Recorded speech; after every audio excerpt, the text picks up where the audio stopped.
Do you like it straightforward? Do you like to be told what's up? So today we are going to be doing a video with 4 things that artists aren't telling you about watercolor painting. And a little tongue-in-cheek as usual, I know, but I wanted to discuss these 4 things while we paint watercolor lilacs together. This is actually an older painting that I've done before, but just a new spin, changing some things. My style of painting is different, so this will be different as well. And if you'd like to take my 5-day watercolor beginner video series to learn all the basics, click the link below to sign up. Spraying down my palette with my water. And I'm excited about this one. This is an older painting that I've done, and I thought we would revive it. Maybe we'll change up some things. I know we will. When I say maybe, it's gonna happen. But it's one of my favorite lilac paintings. It's very simple. I'm gonna use my number 12 round, number 6 right here in the lineup for later. And so I've got a 7x9 piece of paper, 7x10, I think that's what it is, for me today. It's a little bit smaller than normal. And let's start mixing up our purples first. So I always like to go with the first purple, quinacridone. Shoot, quinacridone. Remind me in the comments, friends. In the moment, getting nervous, forgot the name. So we're going to grab some of that purple and making that nice little puddle. Then we're going to take a second puddle and a third one. And so for these, I'm going to change it up a little, add some blue, ultramarine, to really make that nice blue-purple color. And then we're going to do some alizarin crimson, some red to make this more of a red-purple color. So now you've got some variations of purples, different shades. We may or may not use, all of them. We will see. But I like to have my options. So when I start to do this painting and I've got some, sprigs going here and there, I'm going to grab some paint, and we can do just variations of color, or we can do lighter, medium, darker marks. So I'm going to have one going off right here. So I'm just going to start putting in these little brush strokes. I'm using more the side of the brush, and that's going to give me those rounded shapes. Grabbing a little different purple here, and just adding in some quick marks. Looks really weird, friends, but we're going to fluff it out soon. So we're just going to keep climbing the stem that is non-existent until we put it in. And then, boop, just kind of up to there. Then I'm going to clean my brush. I'm going to dab my brush. And then I'm going to do what I call fluffing. I'm going to start fluffing these out. So just a little bit of water, and we're spreading this color. We want this cone shape, but I didn't want to have everything so dark and the same. So let's go ahead and keep fluffing. We get whiter here towards the bottom, and then a little bit thinner as we get towards the top. So this looks very kind of uniform. So I'm just going to add some little pieces and sort of just blur those edges, okay? All right, so I know today you are here because you're wanting to hear about my list of things that artists aren't telling you. Before we move on to the next one, we're going to take the smaller one, number 6. We're just going to dab in a little bit of color here and there to spread it wet on wet. And just let that spread out however it wants. This is so much about letting go of perfectionism and just painting. So the first thing I wanted to mention is that many watercolor paintings, friends, they don't look very good halfway through. And that is something that I have to remind myself of, because I'm often kind of getting nervous. Like even today, I just start to think, okay, this is looking kind of weird. Do these little shorter and then thicker marks. I'll be like, okay, this is looking strange. Is this turning out how I want? Then it can be very nerve-wracking of if I'm going to like this or not. And so we all go through those thoughts, but it's part of the quote unquote ugly stage now as we're fluffing this out. I don't want to make us think that there's always an ugly stage, but our brain sometimes thinks, often thinks, that something isn't looking good. And we start to get nervous. We start to get worried. What's going to happen? Will people not like my work? Let's do a little more fluffing with some color here. Will I not like my work? Will I be judged? And so we kind of go down just that rabbit hole of self-deprecation. So reminding yourself that that ugly stage, quote unquote, it's where you're not sure of your layers. You're not sure if it's coming together. And it'll come together. And if in the end you really don't feel like it did, what can you learn? But anyway, we can get to that later. The point is we're going to do one over here that's kind of falling this way. The point is that we all have that stage where we feel like it's suffering in the beginnings of our painting or the middle. So stick it out. Don't use it as an excuse to give up and quit your painting unless you really truly want to, and that's your prerogative. But just knowing that that's just part of it. We need to add in our layers to start creating depth, to start really knowing that it's coming together. All right, so keep that in mind. And that brings me to my second thing, but let's talk a little bit about what we're doing. So, I'm sort of changing up my style here. This is really kind of these little more geometric shapes that I've got going on. This is a little bit wide. And so it's starting to change a little bit. This one's a little bit different, more white space. This one's a little bit darker. If we want to poke in some more color, we could do that right now. A little bit darker. And just let it spread. This one is really light, so I'm going to add in some extra. And just let it sit and see what happens. So I'm going to put my fourth bloom set over here. And just grabbing that light purple paint, going a little bit lower. And then now that we're getting more confident, we sometimes start to speed up our process. But we're not looking for perfect. We're just going to look for some fun, right? So yes, the second thing is that artists don't talk a lot about it, but they self-doubt too. And I'm talking about myself, and it's kind of related to what we just said. But we get to those stages, either ugly stages in the beginning or even in the middle, and sometimes in the end too, where we're like, oof, I don't like this at all. This is embarrassing. How could I film this? And I actually have to say that this tutorial here is the result of me not liking the painting that I was supposed to be showing to you this week. And so I did a new one. I'm doing a new one. And it's okay. I've decided not to beat myself up about it. That's, my choice. But I did want to do something different. And so that's why I'm doing that today. Little fluffing involved. We can do a little more of that if you would like. But just, keep an easygoing mind and stick with it to the end, but also knowing that the story in our head really does create that anxiety or create that joy in the experience. So I'm going to dry this and then we're going to start adding our stems. So now we're taking that smaller brush, and unlike the original painting with the green, we're going to go with brown.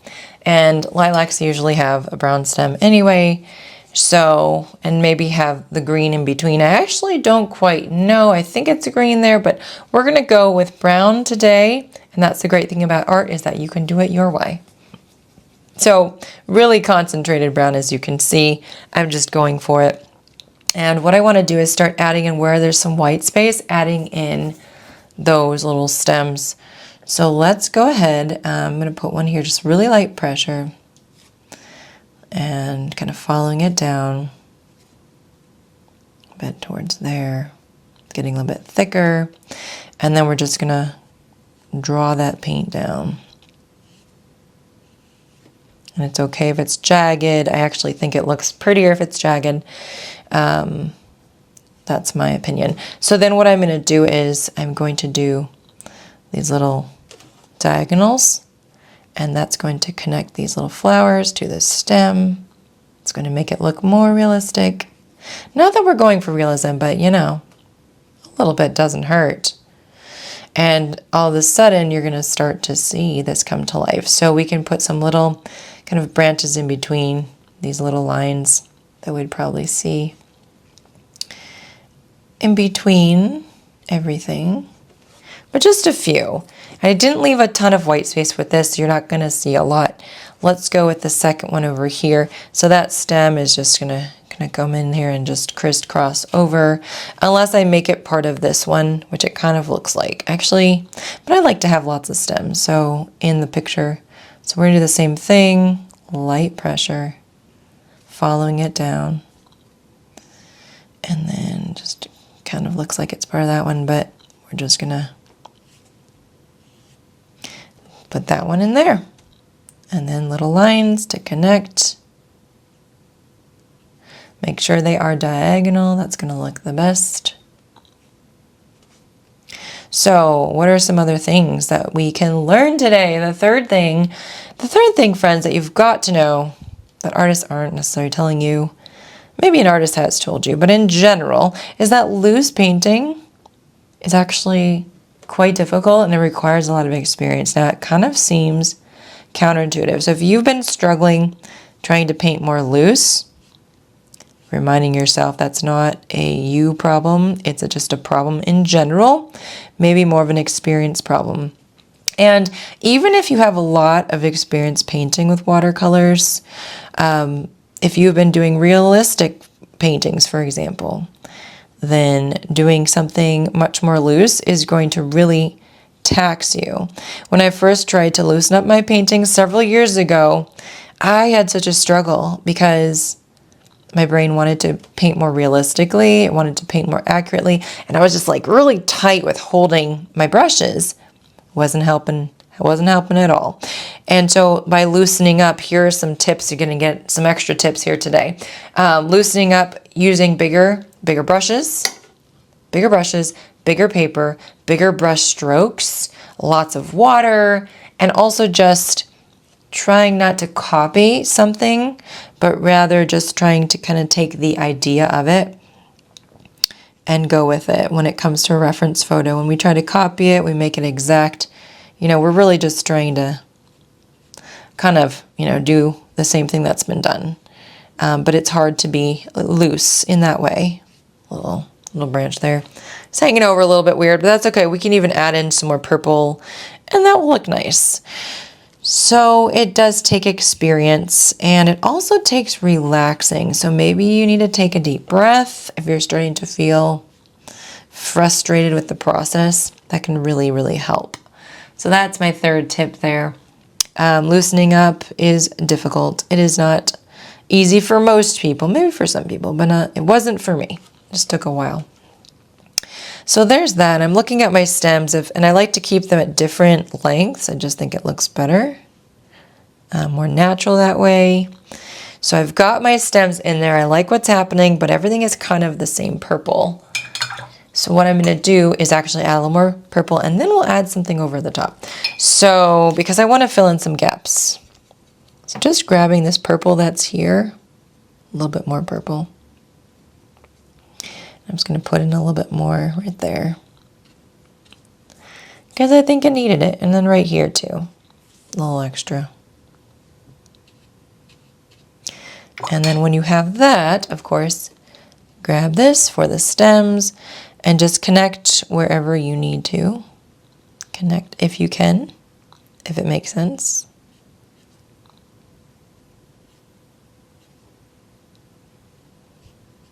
And you don't have to put all the stems.